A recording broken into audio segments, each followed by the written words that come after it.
Good evening and thanks for joining us for this special post-game edition of Denver 7 News. I'm Bayan Wang. The best hockey players in the league had some fun today for the 2022 NHL All Star Game. You may have watched that game right here on Denver 7. Let's get right to Denver 7 sports anchor Nick Rothschild. Nick, pretty thrilling. Those were a fun couple games there. Yeah, if your memory isn't very good, it's like it never happened, right? 2 minutes ago. Anyway, All-Star Weekend in Vegas sounds like a good time to me, right? NHL today, NFL tomorrow, and gotta believe the Las Vegas supply of buffet shrimp is in serious jeopardy. The Avs had a couple first-time All-Stars going at it today, Cale Makar and Nazem Kadri. In his 12th NHL season, Kadri is soaking up his time in the All-Star sun.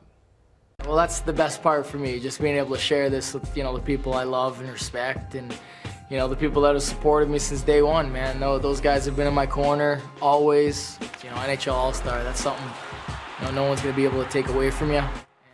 Well, Nazem wasted no time making an impact in the semifinals for the Central team on the breakaway. Yeah, you've got no chance at stopping that.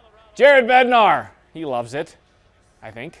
Also, technically, that was assisted by Cale Makar, so Avs teammates teaming up in Vegas. Makar had 2 assists in the Central's win over the Atlantic, and in the final, Kadri wheel snipes Selly boys. Cuts into the Metro lead with a goal, but not quite enough Avs magic to lift the Central to victory. It's the Metro Division as your All-Star Game champs. Last night, we had Moby Madness up in Fort Collins. The old Aggie Orange out for CSU Basketball against San Diego State, and the game lived up to the hype. Last 18 seconds, absolute madness. CSU blew a 20-point lead in the second half, but we don't need to talk about that. Lamont Butler for the Aztecs buries a 3, and now the Rams are scrambling back the other way. Ball's loose, ends up with David Roddy. Big fella, doesn't miss. So just a handful of seconds left for San Diego State to fire up a last shot. Matt Bradley gets a look at the rim, but James Moores stuffs him. CSU survives. Moby's going nuts. College kids stay making bad decisions, so they rush the court after a win over a 12-6 team. But who am I to adjudicate joy? Anyway, here's Nico Medved after that chaos. Great night tonight. In so many ways, the atmosphere was unbelievable. The game was kind of what you would have expected. I think it would have been hard for me to ask a group of guys to play any harder than they played. I thought they just battled. We obviously didn't handle the pressure very well late, but our guys hung on, and what an unbelievable win, what an unbelievable atmosphere, and I'm really proud of the guys. Just 8 games left in the regular season for the Rams. As of now, Joe Lunardi of ESPN says CSU is in the NCAA tournament as a 10 seed, but still time for the boys in orange to improve on that number. We'll have to see. All right, Nick, thanks. February is Black History Month, and the Colorado Avalanche are sponsoring the Black History Month Challenge. It's a program organized with the help of Kroenke Sports Charities to help high school students understand what it's like to be Black in America. Students can win up to $10,000 worth of college scholarships after completing the program and submitting a short essay.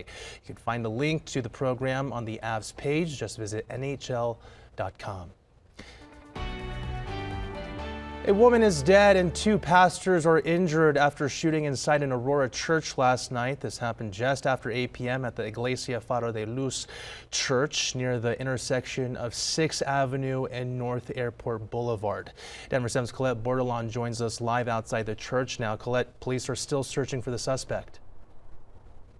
Yeah, we know this wasn't a random shooting, though. The suspect had some kind of a relationship with one of the victims. Which victim that was, police didn't tell us. Here's what that scene looked like last night. There were more than a dozen people inside the church when everything happened.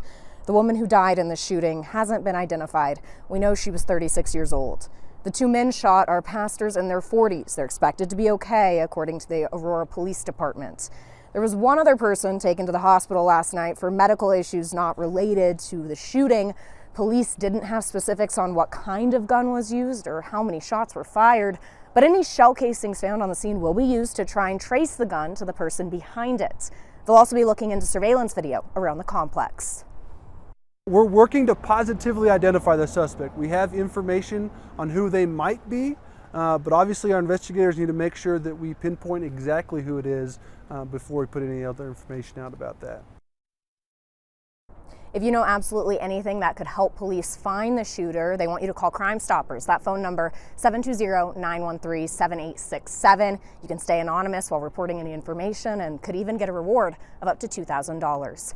Live in Aurora, Colette Bordelon, Denver 7. And we'll certainly be following this, Colette. Thank you. Meantime, mask mandates have expired in 2 more counties in the Denver metro today. Adams and Arapahoe counties no longer require face coverings in many indoor places. This comes after Denver and Broomfield let their mandates expire yesterday. And it's important to note that individual businesses can still require you to wear a mask or ask for proof of vaccination. We spoke to a local health expert who says we need to be careful and not remove too many restrictions too quickly.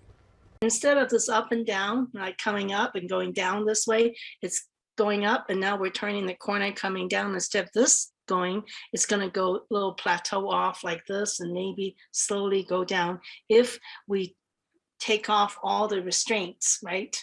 And we don't do the practices that we know works. And it doesn't just stop there. More mask orders are coming to an end in the metro. Larimer County's mandate ends next weekend, and the mandate in Jefferson County will expire on the 18th. The Children's Museum of Denver is back open as of this morning. It temporarily closed, as you can remember, after conflicts between visitors and staff over the mask policy. Now, even though the mask mandate in Denver is no longer in place, the museum has decided to still require face coverings for everyone ages 3 and older. Our healthcare workers have been working endlessly on the front lines of this pandemic. Many have left their jobs because of burnout, but UC Health is now teaming up with Guild Education to fully fund education for employees who want to pursue or advance a career in healthcare. It's called the Ascend program, and UC Health says it will pay for clinical certifications and even specific learning programs and careers where there's a large need for workers. That includes behavioral health and social work. The program's goal is to teach the next generation of healthcare workers. A big part of what we do is patient care. And we have a mission to the state of Colorado, which is where the bulk of our work is done, to be able to provide clinically competent care to each of the communities that we serve.